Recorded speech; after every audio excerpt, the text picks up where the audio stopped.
Hello everyone, myself Sunita Gehlot with e-content for MA Final Paper 6 Home Science, and the topic is Family Courts पारिवारिक न्यायालय। आज हम यहाँ पर e-कंटेंट के रूप में जो यूनिट फर्स्ट है उसका चैप्टर 3 का टॉपिक फैमिली कोर्ट जो है वो ले रहे हैं। आज हम इसी की चर्चा करेंगे। फैमिली कोर्ट्स कुटुंब न्यायालय पारिवारिक विवादों के निराकरण के लिए गठित विशेष प्रकार के न्यायालय हैं। यह न्यायालय विवाद, तलाक, भरण पोषण, संरक्षण एवं पति पत्नी की संपत्ति से संबंधित विवादों का निराकरण करते हैं। कुटुंब न्यायालय या हम कह सकते हैं पारिवारिक न्यायालय हैं जो कि विवाद से जिनमें जो भी विवाद आते हैं वो शादी के बाद तलाक, भरण पोषण, संरक्षण या संपत्ति से रिलेटेड जो कोई भी विवाद होते हैं उनका सॉल्यूशन जो है ये कुटुंब न्यायालय के तहत किया जाता है। The family court's main purpose is to assist the smooth and effective disposal of cases relating to family matters.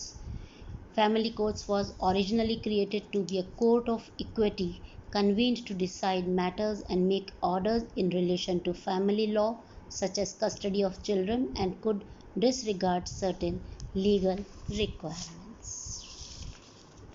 शादी, विवाह और पारिवारिक बातों से संबंधित विवादों में सुलह और समझौते कराने और विवादों को जल्द निपटने के लिए 1984 में फैमिली कोर्ट एक्ट पारित किया गया। इस एक्ट के तहत हर नगर में पारिवारिक न्यायालयों की स्थापना की गई। फैमिली कोर्ट एक्ट जम्मू और कश्मीर राज्य को छोड़कर पूरे भारत में लागू है और इसी एक्ट के तहत ये पारिवारिक न्यायालय जो है वो कार्य करते हैं। स्थापना राज्य सरकारें इस कानून के अनुसार उच्च न्यायालय से परामर्श करने के बाद पारिवारिक न्यायालय की स्थापना करती है। इस कानून के लागू होने के बाद राज्य सरकारें किसी नगर या कस्बे के ऐसे क्षेत्र के लिए जिसकी जनसंख्या या आबादी 10 लाख से अधिक है पारिवारिक न्यायालय यानी फैमिली कोर्ट की स्थापना करती है। न्यायाधीश राज्य सरकारें उच्च न्यायालय की सहमति से एक या एक से अधिक व्यक्तियों को पारिवारिक न्यायालय का न्यायाधीश या न्यायाधीशों के रूप में नियुक्त करती है।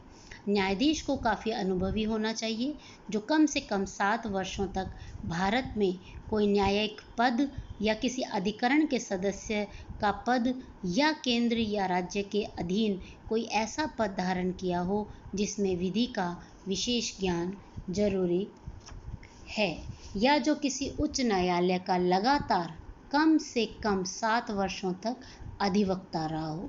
इस बात का ध्यान रखा जाता है कि ऐसे व्यक्ति को पारिवारिक न्यायालय का न्यायाधीश बनाएं जो विवाह संस्था की सुरक्षा करने, बालकों का कल्याण करने और सुलह परामर्श से विवादों का निपटारा करने में अनुभवी हो, विशेषज्ञ हो। इस नियुक्ति में महिलाओं को प्राथमिकता दी जाती है। तो ये था कि यहाँ इसमें जो पद पर आसीन होते हैं न्यायाधीश उनकी नियुक्ति और उनकी जो क्वालिफ़िकेशन है वो कितने साल का अनुभव है वो इसमें बताया गया था। अब आता है अधिकारिता। समाज कल्याण अधिकरणों आदि का संयोजन। पारिवारिक न्यायालय इस कानून में दी गई शक्ति का बेहतर इस्तेमाल कर सके इसके लिए राज्य सरकार उच्च न्यायालय से परामर्श करके समाज परिवार कल्याण में लगी संस्था, संगठन या व्यक्ति को पारिवारिक न्यायालय के साथ सहयोजित कर सकता है। पारिवारिक न्यायालय विवाह के पक्षकारों के बीच संपत्ति संबंधी विवाद, विवाह संबंधी विवाद जैसे विवाह को शून्य घोषित करना, तलाक, दाम्पत्य अधिकारों की प्रतिस्थापना, न्यायिक पृथक्करण, विवाह की विधि मान्यता आदि किसी व्यक्ति के धर्मजत्व की घोषणा के बारे में वाद, भरण पोषण से संबंधित वाद, किसी व्यक्ति की संरक्षता या अभिरक्षा से संबंधित वाद पर क्षेत्राधिकार रखती है। तो ये सारे इसके अधिकार क्षेत्र थे जिनसे रिलेटेड, जिनसे संबंधित अगर कोई वाद होता है तो उसका सॉल्यूशन पारिवारिक न्यायालय में किया जाता है। अनन्य पारिवारिक न्यायालय अधिकतर मामलों में प्रयास करती है कि मामला आपसी सुलह और समझौते से खत्म हो जाए। पारिवारिक न्यायालय सिविल कोर्ट समझा जाता है और उसे सिविल कोर्ट की सारी शक्तियां प्राप्त होती हैं। पारिवारिक न्यायालय की एक मुख्य विशेषता यह होती है कि इसकी सुनवाई बंद कमरों में की जा सकती है। यदि दोनों पक्षकारों में कोई ऐसा चाहता है तो यह सुनवाई बंद कमरों में ही की जाती है। चिकित्सा और कल्याण विशेषज्ञों की सहायता न्यायालय अपनी कार्रवाई में आवश्यक समझता है तो किसी चिकित्सा विशेषज्ञ या किसी कल्याण विशेषज्ञ की सहायता भी ले सकता है। विधिक प्रतिनिधित्व का अधिकार पारिवारिक न्यायालय के समक्ष किसी कार्रवाई में वाद के पक्षकार को इस बात का अधिकार होगा कि किसी वकील के द्वारा इस बात का अधिकार नहीं होगा कि किसी वकील के द्वारा पैरवी हो। हाँ, यदि पारिवारिक न्यायालय का यह न्याय के हित में समझता है तो किसी विधि विशेषज्ञ को न्याय मित्र के रूप में रख सकता है। अर्थात पारिवारिक जो न्यायालय है उनके समक्ष जब भी कोई कार्यवाही आती है तो पत्रकार अगर किसी वकील को अपनी तरफ से रखना चाहता है तो ये अधिकार क्षेत्र में नहीं दिया जाता उसे। हाँ, उसे अगर उसके इस जो भी वाद होता है अगर उसमें लगता है कि इनके शामिल होने से ये जो वाद है ये आसानी से सुलझ जाएगा, इसका सॉल्यूशन निकल जाएगा, तो किसी विधि विशेषज्ञ को न्याय मित्र के रूप में रखते हैं। तो यह विधिज्ञ प्रतिनिधित्व का अधिकार क्षेत्र बताया गया है। फिर आता है भारतीय साक्ष्य अधिनियम 1872 का लागू होना। कोई पारिवारिक न्यायालय ऐसे किसी रिपोर्ट, दस्तावेज, जानकारी या बात को जो किसी विवाद में प्रभावकारी रीति से कार्रवाई करने में उसकी सहायता कर सकेगा तो वह भारतीय साक्ष्य अधिनियम के तहत अन्यथा सुसंगत या ग्राह्य हो या ना हो साक्ष्य के रूप में प्राप्त कर सकता है। जो ये पारिवारिक न्यायालय होता है इनका मेन एम होता है कि किसी तरह से वाद को सुलझा दिया जाए और इसमें जो प्रूफ दिए जाते हैं तो भारतीय साक्ष्य अधिनियम में 1872 के तहत वो जो प्रभावकारी रीति से कार्रवाई करते हैं जब ये, तो भारतीय साक्ष्य अधिनियम के तहत अगर कोई सुसंगत या ग्राह्य साक्ष्य अगर कोई प्रस्तुत करता है या उन्हें प्राप्त होता है तो वो स्वीकार करते हैं ताकि जो दो पक्षों के बीच में जो निपटारा हो वो आसानी से हो सके। तो यह भारतीय साक्ष्य अधिनियम 1872 के तहत यह नियम लागू किया गया था। शपथ पत्र पर औपचारिक साक्ष्य किसी व्यक्ति का ऐसा साक्ष्य जो औपचारिक साक्ष्य है शपथ पत्र पर दिया जा सकेगा और सभी न्याय संगत अपवादों के अधीन रहते हुए किसी पारिवारिक न्यायालय के समक्ष किसी वाद या कार्यवाही में साक्ष्य को पढ़ा जा सकेगा।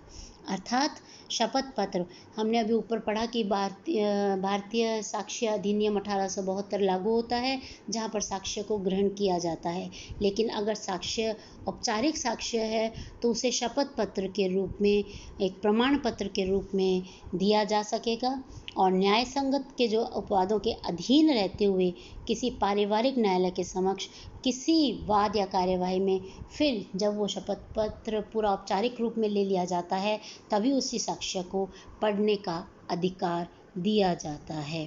तो शपथ पत्र पर जो औपचारिक साक्ष्य है उसको औपचारिकता के साथ ही ग्रहण किया जाता है और फिर पढ़ा जाता है।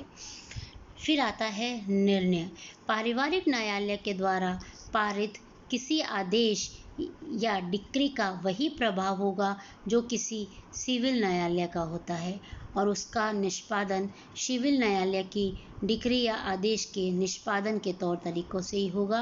जो पारिवारिक न्यायालय है, इसमें जब कोई आदेश दिया जाता है तो उसका जो निर्णय है वो सिविल न्यायालय के तहत ही माना गया है, और इसका निष्पादन भी सिविल न्यायालय में आदेश का जिस तरह से निर्णय होता है, जिसका निष्पादन होता है, जो तौर तरीके, मेथड, जो विधि जो अपनाई जाती है, द सेम जो विधि है वो पारिवारिक न्यायालयों में अपनाई जाती है। क्योंकि पारिवारिक न्यायालय जो है सिविल कोर्ट समझा जाता है, और उस सिविल कोर्ट की सारी शक्तियाँ की सारी शक्तियाँ जो है इन्हें भी प्राप्त होती है। पारिवारिक न्यायालय की अगर जैसे आगे भी कहा गया था कि अगर दो पक्षकारों में कोई निर्णय ऐसा है कि जो बंद कमरों में ही होने के लिए पक्ष अगर इच्छा रखते हैं, तो वो कार्रवाई जो है या वो जो निर्णय है वो बंद कमरों के तहत ही लिया जाता है। तो जो भी डिग्री या आदेश जो है वो प्रभावित होता है, और उसका निष्पादन सिविल न्यायालय की भांति ही किया जाता है। फिर आता है अपील। तो पारिवारिक न्यायालय द्वारा पारित किसी आदेश, डिक्री के विरुद्ध उच्च न्यायालय में अपील की जा सकती है। अगर दोनों पक्षों में से जब भी कोई आदेश, जब ये हमने प्रोसेस पूरा देखा कि भी जब अधिकार क्षेत्र दिए गए और उसमें जब कोई मामला आता है, कोई भी इस तरह का वाद आता है, तो विभिन्न तरह के विशेषज्ञों की सलाह ली जाती है, नियमों को देखा जाता है, लिखित में साक्ष्य लिए जाते हैं और निर्णय लिया जाता है। फिर भी यदि कोई दोनों पक्षों में से कोई एक पक्ष अगर संतुष्ट नहीं होता है, तो उच्च न्यायालय में अपील जो है की जाती है। हायर जो अथॉरिटी है वो उच्च न्यायालय को माना जाता है। तो अर्थात पारिवारिक न्यायालय द्वारा पारित किसी भी आदेश, जो भी निर्णय लिया गया था प्रोसेस के तहत, उसके विरुद्ध उच्च न्यायालय में अपील की जा सकती है। यह अपील तथ्य और विधि दोनों के संबंध में की जा सकती है। भी तथ्य से अगर संतुष्ट नहीं है इसलिए भी की जा सकती है, या जो मेथड अपनाया गया था, जो विधि अपनाई गई थी निर्णय लेने में, उसमें अगर कोई संतुष्टि किसी दोनों पक्षों में से किसी को नहीं हुई है, तो वो उच्च न्यायालय में जाकर अपना वाद दायर कर सकता है उस तथ्य और विधि दोनों के संबंध में। निर्णय आदेश की तारीख का क्या है, एक समय सीमा भी इन्होंने दी है कि अपील कितने दिनों के अंदर अंदर की जा सकती है। तो निर्णय आदेश की तारीख से, जब निर्णय दिया गया था, आदेश की तारीख से 30 दिन के भीतर अपील की जा सकती है। अगर उससे लेट हो जाए तो वो अपील वाद दायर उच्च न्यायालय में या हायर अथॉरिटी में नहीं किया जा सकता। अपील की सुनवाई दो या अधिक न्यायाधीशों से मिलकर बनी हुई किसी न्यायपीठ द्वारा की जाती है, और जो अपील जिस किसी ने भी पक्षकार ने की है उसकी जो सुनवाई होती है वो दो या दो से अधिक न्यायाधीशों का एक पैनल बैठता है, और वहाँ पर उस जो है उनकी सुनवाई किसी न्यायपीठ द्वारा की जाती है।